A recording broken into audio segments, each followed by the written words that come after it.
인사 나누시기 바랍니다. 주일 환영하고 축복합니다. 은혜 받으시기 바랍니다. 네. 제목을 한번 보시면 한번 같이 읽겠습니다. 시작. 내 속 액트 속에 숨겨진 미래의 나 포텐트라고 되어 있는데요. 우리는 현재 나라는 이 실상 현존하는 내 모습이 있습니다. 이거를 액트라는 단어를 썼고요. 또 내 안에 현재 감추어진 미래의 나도 존재하는 이거를 포텐트라는 단어를 썼습니다. 이걸 제일 먼저 사용한 사람은 그리스 철학자 아리스토텔레스라는 분입니다. 아리스토텔레스는 인간의 존재를 설명하기 위해서 많은 사람들의 오늘의 현실의 삶에 존재하는 나라는 현재 모습이 있는데 그거로 인생이 끝나지 않죠. 그 사람의 미래를 향해 가보면 이렇게 살고 보면은 어떤 미래에 이루어진 미래의 그라는 모습도 현재 속에 담겨져 있는 포텐트라는 그의 미래도 담겨져 있다고 봤습니다. 그래서 우리는 대개 현재의 나라는 현실이 묶여서 이게 이제 실패하면 실패자가 되고 성공하면 성공자가 되고 힘들면 힘든 인생이 되고 이렇게 뭔가 규정되어 있는 현재의 내가 있는데 그렇지 않다는 거예요. 그 현재의 나의 속에는 미래의 나도 포함되어 있는데 그 미래는 오늘은 실패자지만 1년 뒤, 10년 뒤 또는 어떤 시점에 성공자의 포텐트의 미래의 나가 오늘의 나의 속에 담겨져 있다는 의미죠. 예를 들면 예수님이 말씀하신 겨자씨 비유를 생각해 보시면 겨자씨는 씨들 중에 가장 작은 씨앗입니다. 현재의 이 액트는 가장 작은 씨앗, 초라한 씨앗이죠. 근데 그 안에 생명이 들어 있고요. 심어서 누군가가 가꾸는 농부의 수고가 그 안에 들어가기 시작하면 자라서 나무가 되고요. 새들이 깃들 만큼 성장하게 되는 거죠. 그러니까 초라한 현재 액트는 겨자씨이지만 그 안에 담겨져 있는 미래의 포텐트의 겨자씨는 겨자나무가 되고 또 새들이 깃들 만큼 커지기도 하고 수많은 겨자씨가 그 안에 맺혀지게 되겠죠. 중세 시대의 토마스 아퀴나스라는 분은 이 아리스토텔레스의 사상을 신학화하는 노력을 많이 했습니다. 그의 사상을 성경적으로 다시 재해석을 해서 이거를 이제 표현을 자꾸 해냈는데 이제 토마스 아퀴나스는 액트와 포텐트를 이렇게 규정을 다시 했습니다. 한번 화면 통해서 보시죠. 모든 존재는 우리의 눈으로 보이는 액트와 우리의 눈에는 보이지 않지만 미래에 나타날 포텐트로 만들어졌다. 모든 존재는 저와 여러분이에요. 현재의 눈에 보이는 액트가 있습니다. 여러분의 진짜 지금 오늘의 모습을 규정한다면 여러분은 이렇게 나름대로 나는 가난해, 나는 병들어 있어, 나는 너무 상처받아 있어, 나는 너무 힘들고 어려워라는 현재 존재하는 나라는 액트가 있는데 그 모든 존재 안에는 하나님이 담아놓으신 미래, 하나님의 꿈이 담겨져 있어요. 나타날 포텐트라는 미래가 여러분의 오늘의 현재 모습 속에 담겨져 있다는 것입니다. 오늘 본문으로 표현하면 이런 게 될 것 같아요. 어린아이가 있고 보리떡 물고기 2마리라는 아주 한 번에 식사할 분량이 있는데 빈들에 수많은 사람들이 예수님 말씀을 들으면서 굶주려 있어요. 예수님께서 이들을 좀 먹여야 되겠는데 어떻게 하면 좋겠느냐 뭐 이렇게 질문하고 빌립이 대답하고 하는 장면이 나오는데 어떤 제자가 여기 어린아이가 가지고 있는 보리떡 물고기 2마리가 있는데 이걸 가지고 뭘 할 수 있겠습니까? 라고 말합니다. 이건 이제 액트입니다. 그러니까 어린아이가 가진 보리떡 물고기 2마리는 어린아이 한 끼 분량의 식사예요. 이걸 가지고 어떻게 이제 여자와 어린아이를 제외한 장정만 5,000명이라고 오늘 본문에 나오니까 예를 들어 5,000명, 10,000명, 20,000명 이렇게 수많은 사람들의 이 문제, 식사 문제를 어떻게 해결할 수 있겠습니까? 라고 대답한 거예요. 제자들의 눈에는 우리가 가지고 있는 거는 보리떡 물고기 2마리란 액트, 이 현실의 초라한 분량의 식사밖에 없는데 이걸 가지고 어떻게 이 많은 사람들의 문제를 해결할 수 있겠냐고 말하지만 주님은 가져오라고 말씀하시고 주님 손에 이걸 받아서 감사의 기도를 드리신 다음에 나눠주라고 말씀하셨고요. 이제 이 포텐트, 그 안에 담겨진 포텐트가 주님을 통해서 이제 이렇게 기적을 만들어내는 거잖아요. 5,000명을 먹이고 12바구니가 남았더라. 이게 오늘 본문의 내용이에요. 그럼 여러분 아주 작은 분량의 보리떡 물고기 2마리한 액트 속에는 주님 손에 들려지면 주님이 역사하시면 포텐트, 5천 명을 먹여도 12바구니가 남는 포텐트가 그 안에 담겨져 있습니다. 자, 우리가 오늘 이걸 믿음으로 받아서 나의 삶에 그러면 하나님, 내가 인간적인 생각으로서의 나의 액트의 현실은 나는 실패자입니다. 나는 병들어 있습니다. 나는 가난합니다. 나는 이런저런 문제 가운데 있는 나의 삶은 정말 비참합니다. 이게 나의 액트, 나의 현재 모습입니다. 그런데 내가 주님의 손에 올려드리듯 주님께 맡기며 주님이 하나님의 내게 담아놓으신 꿈, 비전은 이 포텐트는 어떤 것인지 제가 보고 싶습니다. 그 인생을 열어가는 사람이 되기를 원합니다. 오늘 이 마음이 내 안에 간절하셔야 되고요. 또 그런 마음으로 말씀을 좀 들으시면 좋겠습니다. 되게 많은 분들은 나의 삶 속에 있는 현실만 보고 묶여버리는 경우가 많아요. 그리고 계산이라는 걸 나름대로 해봐요. 이런 나의 삶에서 희망이라는 게 있을까? 그 희망을 말할 때 그 희망은 내가 가지고 있는 경험, 내가 가지고 있는 능력, 내가 가진 어떤 인맥관계 뭐 이런 거를 통해서 계산을 해보겠죠. 그리고 나름대로 계산해본 미래가 별로 기대할 것이 없으면 사람들은 절망하고 낙심하고 자포자기합니다. 그리고 불행하다고 생각을 합니다. 근데 우리는 믿음으로 하나님을 바라보고 하나님을 통해 만들어질 내 인생을 기대하고 오늘의 액트를 뛰어넘는 포텐트라고 하는 하나님의 나라를 통해 이루실 미래가 어떤 것인지를 기대해야 되죠. 그러면 오늘의 주어진 삶은 선물같이 주어진 하루이고 믿음으로 살아낼 오늘의 삶이 온전하다면 하나님이 이루실 내일을 우리가 꿈꿀 수 있고 그런 삶을 기대할 수 있죠. 세상에서도 실패는 성공의 어머니라는 말을 합니다. 실패라는 액트가 존재하지만 그 안에는 성공이라고 하는 포텐트도 있다고 믿는 거죠. 그래서 실패는 성공의 어머니다라는 말은 실패를 통해 내가 뭔가를 배우고 내 삶을 세워가면 성공이라는 내일이 나한테 기다리고 있을 것이다. 그런 믿음을 갖는 거잖아요. 여러분, 우리가 눈에 보이는 현실의 삶의 액트에 묶이지 마시고 특별히 우리는 믿는 사람들이니 하나님을 통해 열어가실 하나님이 주신 나의 미래, 나의 내일을 꿈꾸는 이 포텐트의 삶을 향해 나가는 믿음의 사람이 되시기를 바랍니다. 프랑스 중학교 때에 한 교사가 한 아이의 생활기록부에 이런 기록을 했습니다. 루이는 우리 반에서 제일 키가 작고 병약한 아이다. 장차 이 아이가 어떻게 될까? 중학교가 됐는데 아주 키가 작은 한 아이, 루이라는 아이. 그리고 몸도 너무너무 약해서 병약한 아이. 공부도 제대로 따라오지도 못하고 그러니 이 아이가 도대체 어떻게 될까 하고 생각해 보니까 암담했어요. 교사의 눈으로 보기에도 너무 키도 작고 병약한 아이가 도대체 이 아이는 뭐가 될 수 있을까라고 생각하면서 의문부를 붙이면서 물음표를 붙이면서 생활기록부에 이렇게 써놨어요. 그러니까 선생님 눈에도 보기에는 별로 가능성이 없어 보이는 아이에 불과했습니다. 그가 73살 때까지 살았고요. 73살 되는 해 프랑스에서 1895년인데 국민투표를 했습니다. 프랑스 역사상 가장 위대한 인물이 누구라고 생각합니까? 라고 1895년에 투표를 했는데 이 사람 루이 파스테르라는 사람이에요. 이 사람이 프랑스 역사상 가장 위대한 사람이다. 이렇게 국민들이 이제 뽑았고 그는 그날 그가 태어난 생일날을 국가 이제 공휴일로 지정을 했습니다. 루이 파스테르는 유명한 현대의학의 아버지이며 세균학자이고 여러분 요즘 전염병 이제 우리가 코로나를 지나면서 이제 이 접종이라는 걸 했잖아요. 이게 그러니까 백신을 만들어낸 최초의 사람이며 예방 접종의 길을 열어서 수많은 생명을 살려낸 사람이었습니다. 그러니까 현대의 모든 질병의 많은 부분들을 해결했어요. 예방 접종이라는 걸 통해서 백신이라는 걸 통해서 이거의 문을 열었던 사람이 루이 파스테르라는 사람이었습니다. 그는 국가 공휴일로 지정된 날에 이렇게 연설을 했습니다.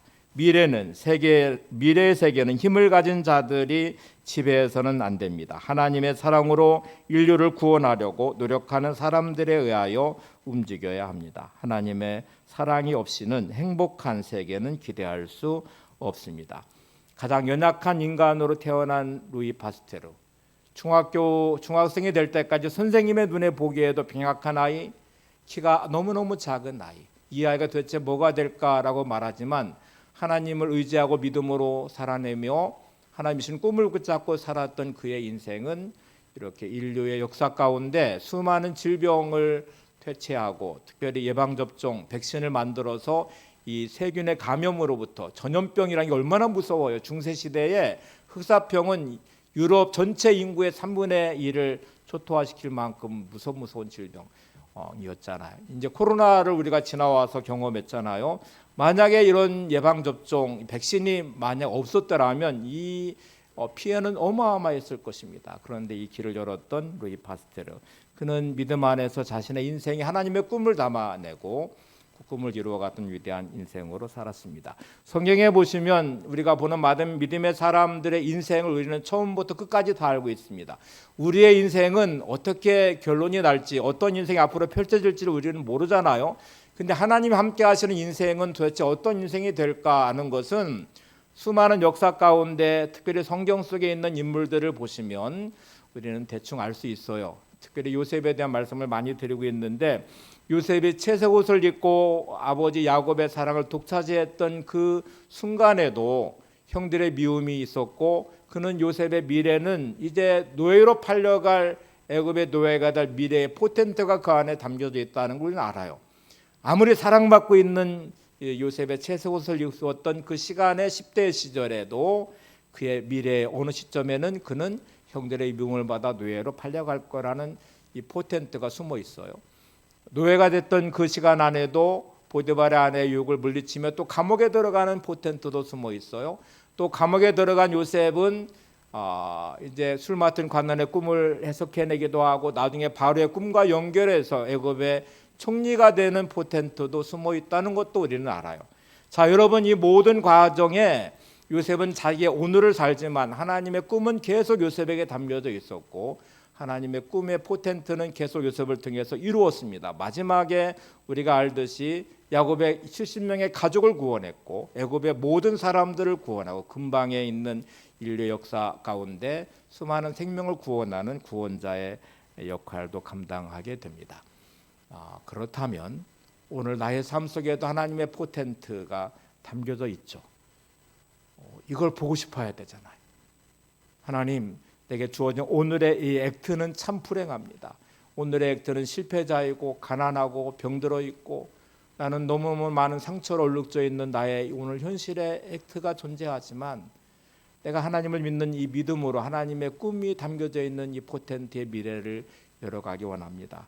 그런 삶이 내 안에 있기를 원합니다. 오늘도 이 믿음으로 주 앞에 서고 그런 삶을 열어가셔야 됩니다. 이건 영적인 눈이 열렸다고 표현하는데 우리가 믿음의 눈, 영적인 눈이 열린다는 뜻은 주어진 현실에 묶이지 않고 하나님께 기도하며 하나님 말씀 붙잡고 씨름하고 오늘도 내 삶을 살아내며 하나님이 주시는 내 안에 담겨진 포텐트를 꿈꾸며 기대하고 보기를 원합니다. 그런 인생을 내가 살기 원합니다. 이렇게 결단하며 오늘을 살아가는 삶의 시작이 오늘이 되시는 게 중요하잖아요. 여러분, 하나님의 꿈은 내 방식과는 다르게 이루어갈 것입니다. 하나님의 꿈은 내 안에 담긴 하나님의 포텐트의 미래는 여러분의 욕심과 욕망으로 이루어가는 게 아닙니다. 여러분의 경험과 능력으로 이루어가는 것도 물론 아닙니다. 그러니 오늘도 결단하시고 내가 내 꿈을 이루어가는 이 포텐트의 미래가 아니라 하나님의 꿈이 담겨져 있는 나의 인생, 하나님 열어가시는 미래를 내가 열기 원합니다. 이렇게 고백하면서 결단하는 오늘 이 결단의 시간이 필요하다는 말이에요. 야곱을 제가 예를 들어 볼게요. 야곱은 장자에 대한 꿈이 있었어요. 이게 이제 미래를 열어갈 포텐트예요. 그러니까 자기의 액트는 쌍둥이였고 차자로 태어나서 장자의 권한이 일단 없습니다. 권리가 없어요. 근데 하나님은 이미 야곱에게 장자의 권한과 권리와 그런 영적인 이제 이 복을 이미 담아 놓으셨잖아요. 이삭도 알고 리브가도 알고 아버지도 어머니도 알고 있는데 아버지는 아버지 나름대로 성장하는 야곱을 보니까 이게 너무 소심하고 늘 집안에만 있는 가문을 이끌어가기에는 뭔가 부족한 듯 보이고 에서는 외형적이고 활달하고 사냥을 좋아하고 리더십도 있고 그러니까 아버지에게는 하나님이 이미 말씀하신 장자의 권리를 야곱에게 주고 싶지 않았어요. 그래서 에서에게 주려는 욕망이 강했고요. 어머니 리브가는 똑같은 마음으로 야곱을 바라보니까 너무너무 소심하고 그래서 하나님의 꿈은 야곱에게 있는데 장자권은 그래서 남편을 속이면서까지 장자의 권리를 받도록 해요. 야곱도 욕심으로 형을 속이면서 팥죽을 팔면서 또 어머니와 함께하면서 눈이 어두운 아버지 이삭을 속이면서 장자의 권리를 받아냅니다. 자기가 원했던 포텐트 미래를 성취하고 싶은 욕망이었죠. 근데 결과는 비참한 도망자였어요. 20년의 세월 동안 그는 비참하게 외삼촌 라반의 집에서 이리저리 치이면서 유린당하고 7번이나 임금이 번복되면서 그는 철저하게 이용당하는 인생을 살았어요. 20년이 지나서 그는 고향으로 돌아오려고 발걸음을 이제 고향으로 향했고 사람을 보내 종들을 보내서 형 에서에게 고향으로 돌아간다는 소식을 전했습니다. 궁금했죠. 20년이 지났으니까 형은 자기를 죽이려고 하는 이 원한의 마음이 풀어졌을까? 자기를 용서할까? 하는 마음으로 이제 소식을 보내봤는데 돌아온 소식은 형 에서가 400명의 가신을 무장시켜서 오고 있다는 소식이었습니다. 용서하지 않았다는 말이에요.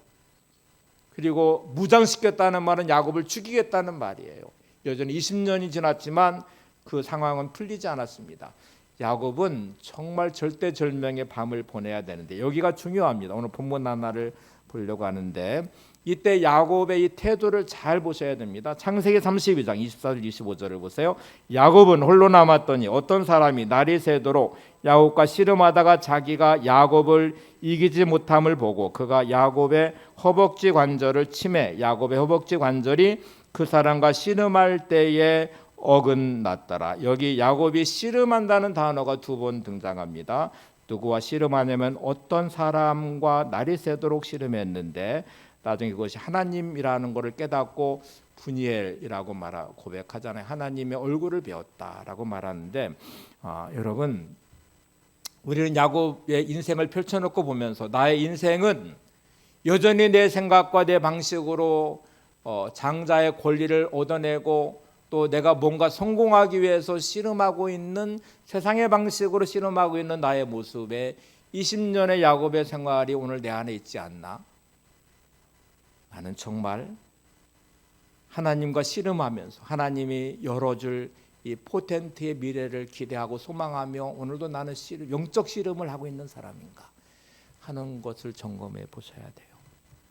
야곱은 자기의 노력과 수고로 열어갈 미래의 포텐트를 기대하며 인간적인 온갖 수단과 방법을 동원했지만 결국 도망자였습니다.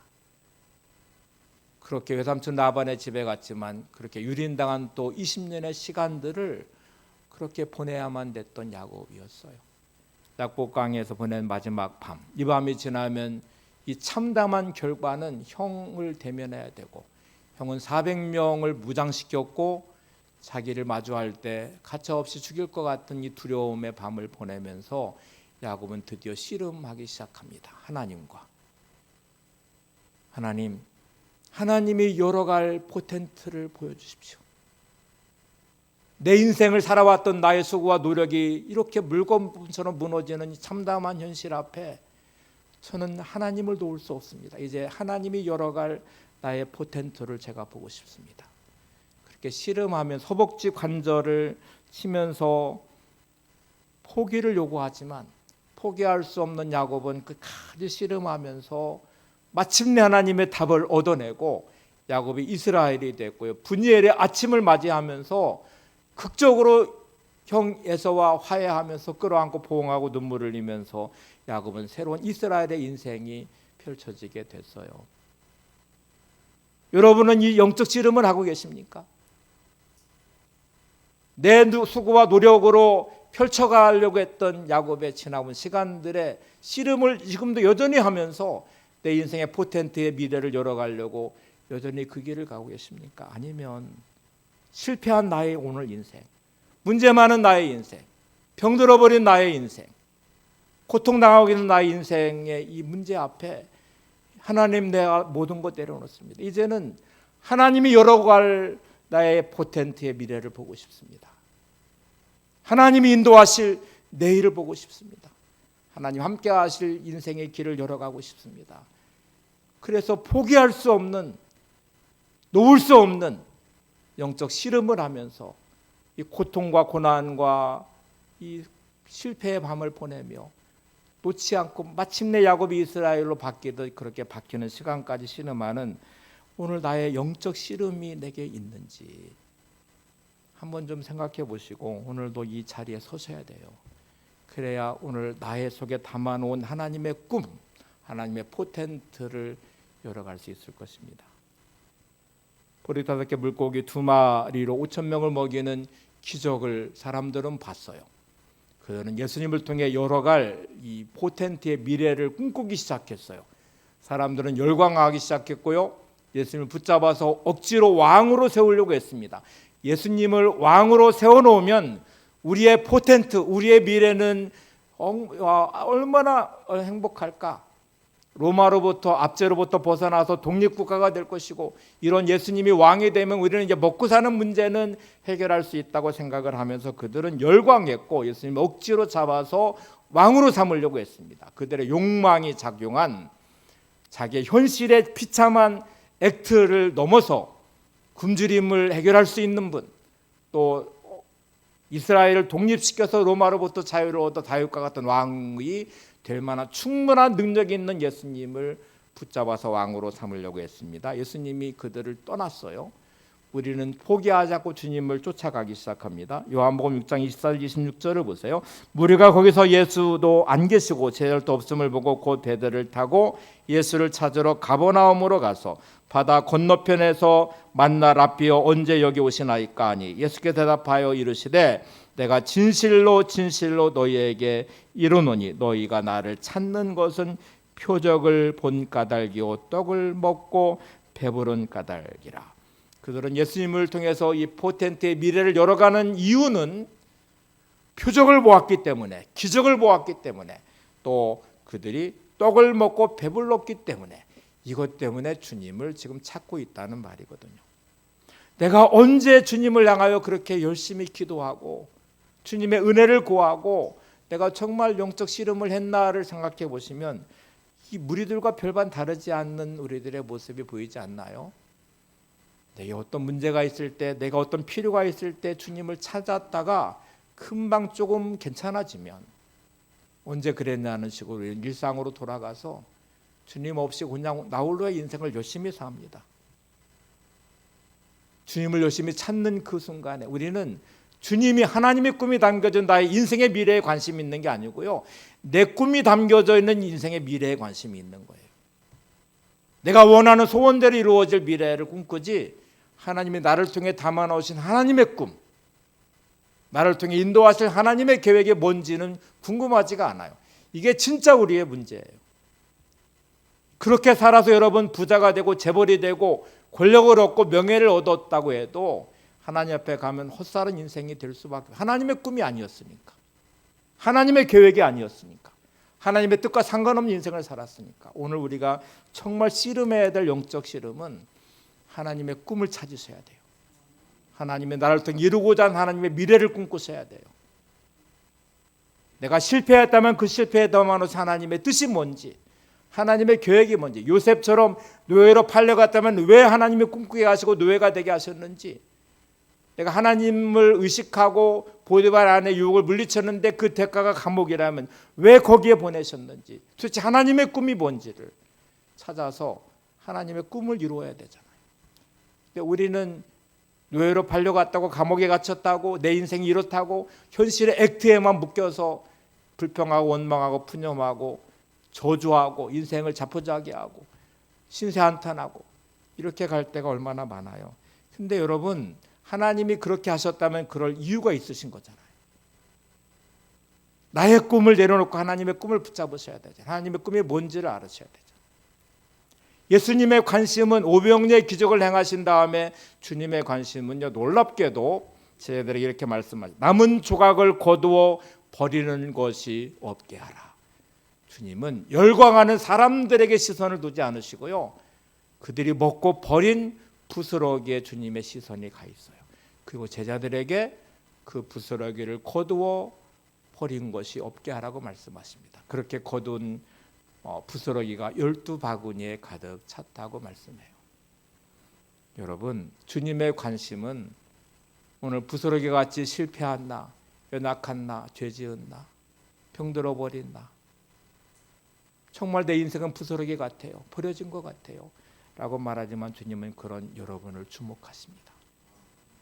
그런 여러분을 사랑하시고요, 그런 여러분과 함께 하시기를 원하시고, 주님의 바구니에 담듯 여러분을 주님 품에 담으시고 안으시고 여러분의 인생을 다시 세우기를 원하십니다. 내가 부스러기 같은 인생임을 깨닫고 부스러기에 은혜를 주시기를 구하셔야 돼요. 주님의 품에 내 안에 담겨지기를, 주님이 나를 품어주시기를, 주님이 나를 인도하시기를 기도하셔야 돼요. 저희들에게 이렇게 말씀하신 것은 실제로 자신의 삶이 얼마나 미약하고 초라한 인생임을 보게 하시는 거잖아요. 사도 바울은 자신의 인생이 부스러기 같은 인생인데 주님의 은혜로 세워진 사람임을 깨달았어요. 그래서 평생 그 은혜를 가지고 사명을 감당했습니다. 고린도서 15장 9절에 이렇게 말씀해요. 나는 사도 중에 가장 작은 자라. 나는 하나님의 교회를 박하였으므로 사도라 칭함받기를 감당하지 못할 자니라. 많은 사람들은 조금만 내가 뭔가 잘 되면 우쭐해지기 시작하고 교만해지기 시작하고 자기가 누군지 아냐고 자기를 드러내기 시작하는데요. 사도 바울은 평생 사명을 놓지 않을 가장 중요한 자리는 자기가 얼마나 연약한 사람인지를 알았어요. 내가 부스러기같이 버려진 인생인데 하나님이 나를 택하셨다는 것, 주님이 나를 택하셨다는 것을 깨닫고 이 고백을 합니다. 나는 사도 중에 가장 작은 자다. 나는 하나님의 교회를 박해하였으므로 사도라 칭함받기를 감당하지 못할지니라. 그 은혜 안에서 자신의 인생을 세웠고 복음을 전했고 사도의 사명을 감당했습니다. 그리고 우리를 향해 이렇게 말합니다. 고린도전서 1장 26절 28절 보세요. 형제들아 너희를 부르심을 보라. 육체를 따라 지혜로운 자가 많지 아니하며 능한 자가 많지 아니하며 문벌 좋은 자가 많지 아니하도다. 그러나 하나님께서 세상에 미련한 것들을 택하사 지혜 있는 자들을 부끄럽게 하려 하시고 세상에 약한 것들을 택하사 강한 자들을 부끄럽게 하려 하시며 세상에서 천한 것들과 멸시받는 것들과 없는 것들을 택하사 있는 것들을 패하려 하시나니. 우리가 뭔가 대단해서 주님이 나를 택하시고 구원받게 하시고 자녀 삼으신 것이 아닙니다. 우리는 미련한 자요, 약한 자요, 멸시받는 자요, 없는 자들이었지만 주님이 택하셨기 때문에 오늘도 이 은혜를 누리고 있는 거예요. 그러니 여러분 교만하지 마시고 하나님 제가 부스러기 같은 인생입니다. 주님의 은혜가 필요합니다. 이 마음으로 주 앞에 서셔야 돼요. 약복강에 씨름하는 야곱처럼 씨름하셔야 돼요. 하나님이 열어가시는 미래를 기대하셔야 돼요. 그것이 우리의 신앙이어야 돼요. 제자들을 한번 보시죠. 예수님의 제자들 대단한 사람들인가요? 뒤에 대단한 사람들이 됐죠. 그러나 그들이 부름받은 자리를 보시면 대단한 사람들이 다 부스러기 같은 인생이었습니다. 주님이 택하셨기 때문에 쓰임받은 거예요. 베드로는 갈대같이 연약하여 늘 흔들리는 다혈질적이며 우왕좌왕하며 말이 앞서기도 하고 결심하지만 지키지 못하는 사람이었는데 그를 베드로라고 말씀하시며 그의 이 반석 같은 그 위에 교회를 세우시겠다고 말씀하시잖아요. 요한은 보아너게라는 별명, 불의 이 번개 아들이라는 말, 불 같은 성격으로요. 얼마나 좌충우돌 문제를 만들어내는지 몰라요. 조금만 자기 편이 아니면 다 막 죽여버리자고도 말하기도 하는 요한이었는데 예수님은 그를 사랑의 사도로 변화시켜 놓으셨어요. 마태는 세리였습니다. 로마의 앞잡이로 동족의 세금을 거두는 매국노였어요. 근데 그를 바꾸어서 위대한 사도가 되게 했습니다. 랄프 존슨 번스라는 분이 있어요. 이분은 흑인, 화면에도 보이시죠? 흑인입니다. 하워드 대학교의 교수이기도 하고요. 또 미국의 국무성 관리가 됐다가 외교관이 됐습니다. 1949년에 팔레스틴 조약을 이끌어낸 사람이기도 한데 지금도 중동에 전쟁이 있잖아요. 이스라엘과 이제 전쟁하고 있잖아요. 이 당시에는 이제 1948년에 이스라엘 독립국가로 딱 인정하면 유엔 인정하면서 그냥 나라를 거기다 딱 세워놨어요. 그러니까 주변의 나라들과 수많은 갈등과 전쟁이 있는데 랄프 존슨 반치가 이거를 다 규합해서 평화 협정을 맺어요. 팔레스타인 조약을 만들어낸 사람이거든요. 그 1950년에 노벨 평화상을 받습니다. 흑인은 최초로 노벨 평화상을 받았어요. 랄프 존스 번치는 어린 시절에 디트로이트, 미시간 디트로이트에서 정육점 하는 집의 아들로 태어났는데 부모님이 돌아가시면서 12살에 고아가 됐어요. 여러분, 흑인이 12살에 고아가 된 1940년대는 정말 처참한 상황이죠. 흑인 차별이 어마어마하게 있는 그 시대에 부모도 없는 고아, 12살에 고아원에 보내졌습니다. 로스앤젤레스에 살고 있는 외할머니 루시 존스라는 분이 이 소식을 뒤늦게 들었어요. 자기 딸의 죽음의 소식과 함께 12살 된 손자, 외손주가 고아원에 가 있다는 소식을 듣고 가서 데리고 와서 양육을 했어요. 너무 감사하게 외할머니는 신앙이 좋은 믿음의 사람이었습니다. 그에게 정말 이 액트라는 현실은 처참하리만큼 비참한 현실에, 흑인 차별에, 고아에, 그의 삶은 너무 가난함에 너무너무 묶여있는 현실이 참담하죠. 그럴 때마다 외할머니 루시 존스는 늘 신앙 안에서 그를 세워가기 시작했어요.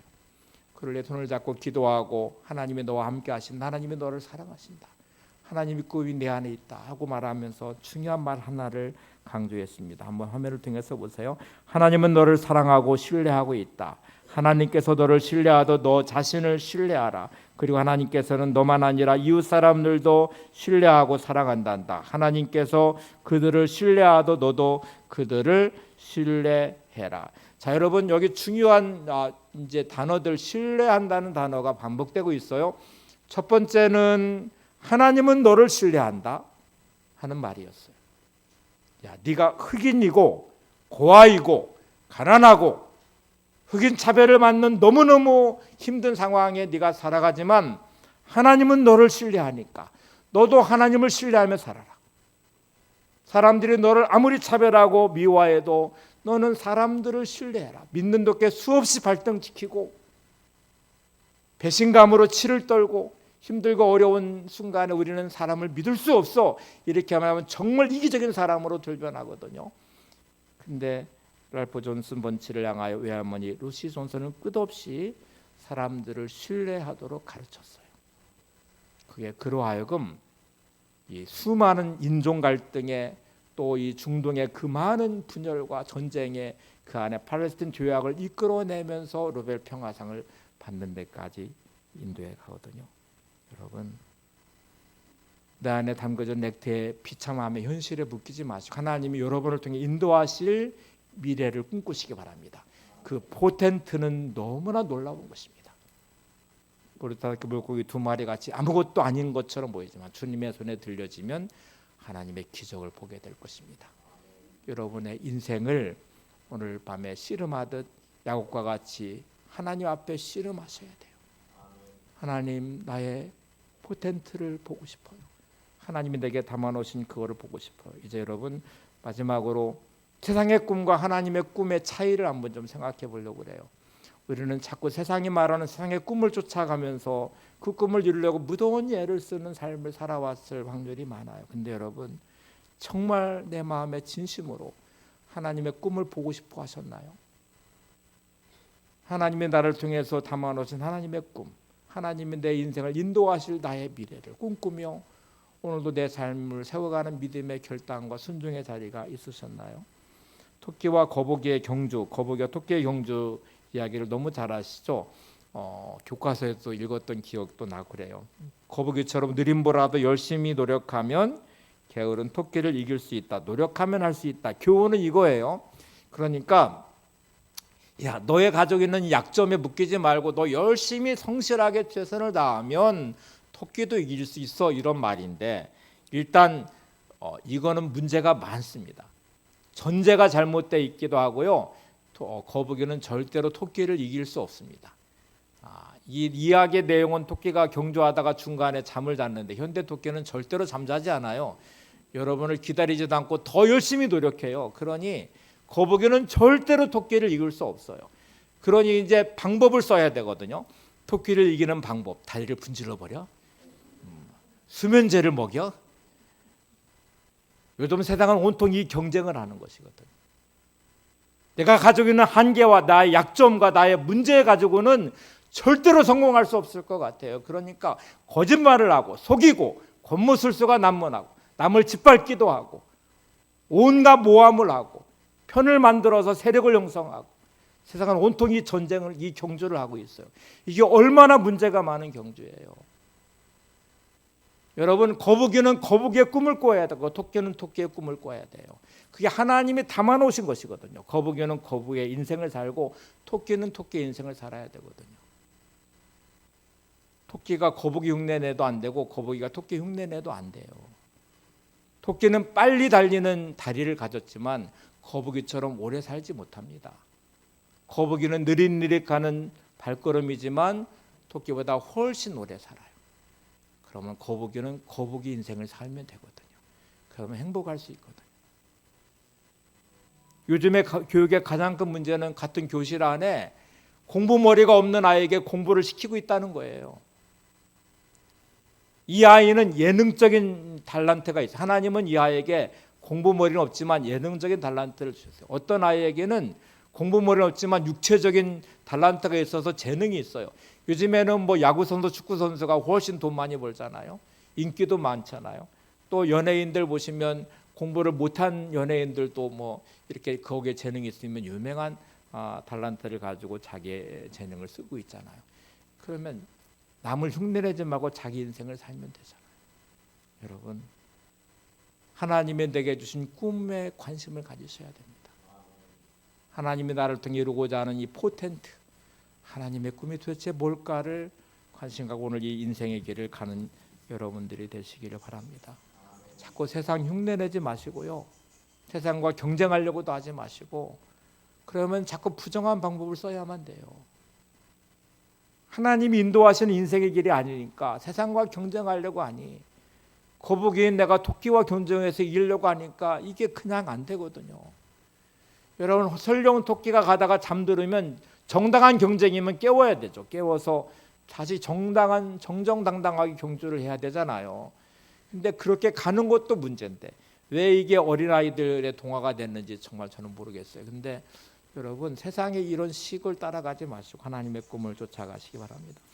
한 소년이 주님의 손에 들려지는 보리떡 물고기 2마리가 만들어낸 하나님의 기적.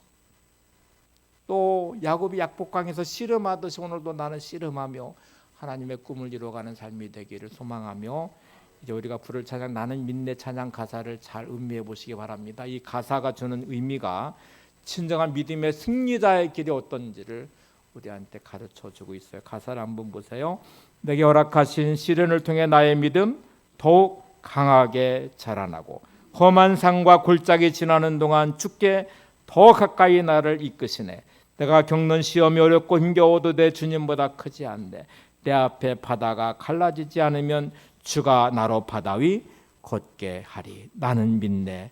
주의 능력으로 내 삶 새롭게 되리. 나는 믿네. 주의 능력으로 담대히 나아가리라. 주와 함께 싸워 승리하리라. 날마다 믿음으로 나 살아가리. 여러분, 내게 허락하신 시련을 통해서 뭐를 지금 꿈꿔야 돼요? 나의 믿음이 더욱 강하게 자라나기를. 험한 산과 골짜기를 지나는 동안 나를 어떻게 인도하기를 꿈꾸셔야 돼요. 주께 더 가까이 이끌어 주시기를. 내가 겪는 시험이 힘들고 어려워도 주님이 당하신 고난보다 크지 않음을 알으셔야 돼요. 그리고 내 앞에는 바다가 갈라지지 않으면 주님이 나로 바다 위 걷게 하는 기적을 베풀어 준 포텐트가 기다리고 있음을 믿으시고 오늘도 이 믿음으로 담대히 나가며 주님과 함께 싸워 승리하시는 여러분들이 되시기 바랍니다. 찬양하고 기도하겠습니다.